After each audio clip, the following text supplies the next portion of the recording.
I know I said I wouldn't do another episode before the next year, but have you seen the latest video from Tom Cruise on YouTube promoting his next movie? If you haven't, it came out on Monday this week, and it is currently Thursday right now.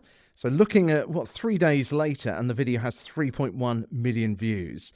I'll put a link to it in the newsletter when the next one comes out. Now, it may well be Tom Cruise, and he's, of course, made thousands of videos and stunts in the past, but this one is really going viral online. Look, in the video, Tom speaks directly to the camera. He starts off this way, he's talking directly to you, and he thanks you for watching his movies, and then proceeds to tell you all about his upcoming projects. But the big difference is that he's doing this sitting on the side of a helicopter at a high altitude above the beautiful coastline of South Africa. Bear with me, as always, there is a point to this. He then jumps off and free falls backwards, skydiving downwards, while still recording to the camera and recording a message to us, thanking us again for watching the movies and wishing us a very happy festive season. After a few moments, he appears to sort of let us go, and he spins off into the distance and continues to free fall away from us. Now, I'm not saying we need to do this, to hire a helicopter and learn to skydive. Well, maybe if you do skydiving already. But the point is, at the core of this video, it's very personal. And it really feels like it's him talking to us and holding on to us as he's falling down, talking to us. And the figures, as I say, really do prove the point. This video has really worked. It's not just personal, it's not just that sort of intimate feeling, but it's also, of course, sending a really strong brand message about the excitement of his movies and him as a person by demonstrating that rather than him telling it. It's not like saying, oh, we've got some great special effects and some great stunts. He's actually doing something really exciting, which is a talent that he's got with skydiving. Now, this, of course, is the same thing that influencers are doing all the time if we break it down, perhaps on a simpler level. But you can see, because it is very personal, you can actually see when you watch the video that there's a shadow of a cameraman crossing him at one point.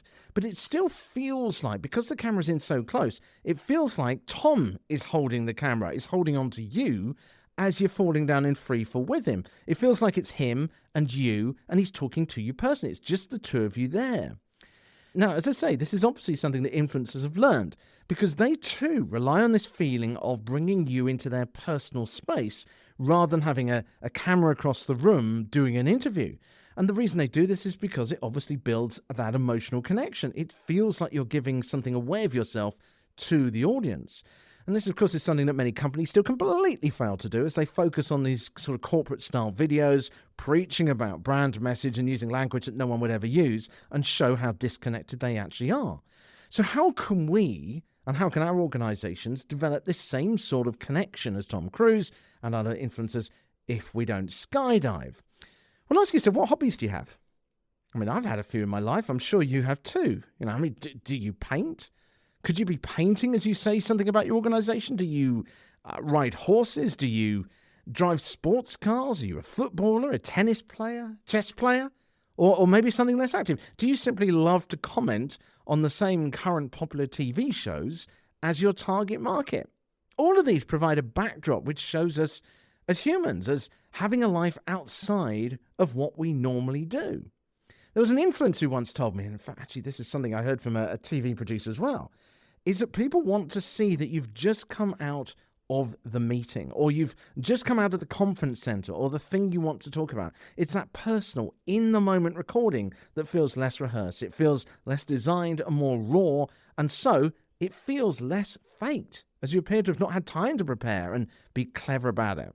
So it's personal and builds a stronger emotional connection and reaction from the viewer. And Tom gets this too, because as he's falling down, you can tell that either he's forgetting his script as he's in freefall going backwards, but it feels a little bit sort of like he's just kind of saying stuff from the heart. It doesn't feel anywhere near as scripted, and it doesn't even feel like you've got an actor who's trying to pump out his lines too. It's that raw feeling that really helps this video connect. And also, even this kind of thing is not that hard technically. I mean, okay, if we're skydiving, you may want to have a skydiving cameraman with you. But for doing something a little less adventurous like chess or watching the TV, you can certainly do this stuff very cheaply on your own. In Tom's case, it's hard to tell exactly how he recorded the sound. When you look at the shadow of the cameraman as he moves across, it's possible there was maybe one of these long telescopic microphones with a very big wind muffle on the cameraman's camera. But equally, Tom might have been recording with a microphone on his chest as he was falling backwards. Maybe that was the reason he was falling backwards, so that it allowed him to block out some of the wind from that microphone. Now, I've often used this microphone setup called Rode Go. I'll put a link to it on the newsletter, on the next newsletter I put out, and also in the resources on the website.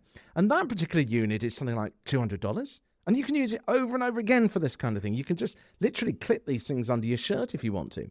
And then there's software like Descript that I've mentioned before that you can use to just edit the video and clean up the sound as well and take out a lot of the background noise.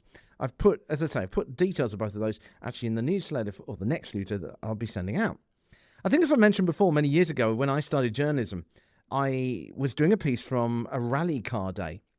And while other journalists were still holding on to these huge, great reel-to-reel tape recorders, yeah, it was a few years ago if you're young. I've been around a little bit longer than that. At the time, mobile phones were still pretty new, and I got this brick of a mobile phone that I was holding in my hand. And I said to the radio station, well, look, why don't we just do something live from inside the car? As I say, the other people there were using these reel-to-reel tape recorders and taking the tape back and editing it. I actually did something live from inside a rally car on that mobile phone. It was crazy. It had a lot of energy to it. It was hard to hear what was going on, but the point is it was real. It was raw. It was really getting some excitement and taking you inside that moment. This is the same thing as I was talking about with that disability scooter stunt that I was talking about the other day. Now, of course, we want to pick the right situations. There's no point being like Balenciaga, apologizing for the distress that some people felt from their campaign that I was talking about a few weeks ago, from a spokesperson standing on a beach with their kids. If you think about the story, it couldn't be more wrong. But depending on what you're trying to put across, depending on the context of what's going on, being in some kind of environment, some kind of raw environment as it happens, could have a real impact.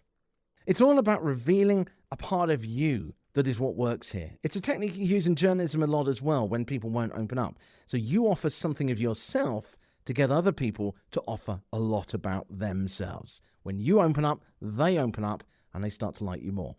You know, this show is all about developing a connection with the public. So it's this kind of technique that can really make a difference. We may not be Tom Cruise, but we can certainly use the techniques that he's used in this viral video ourselves in the same way. There are action steps and a simple exercise you can do that takes, I think, about 20 minutes that are in the resources section on the website already at thepublicrelationspodcast.com. It's all completely free at thepublicrelationspodcast.com in the resources section, and I'll also send out that same exercise in the next newsletter. I don't want to keep sending out loads of newsletters to you because I don't want to bombard you, so it will go out in the next one that I send out with the next main episode. In it, I actually give an example of how a CEO of a fashion firm could do something like this and be authentic in the same way.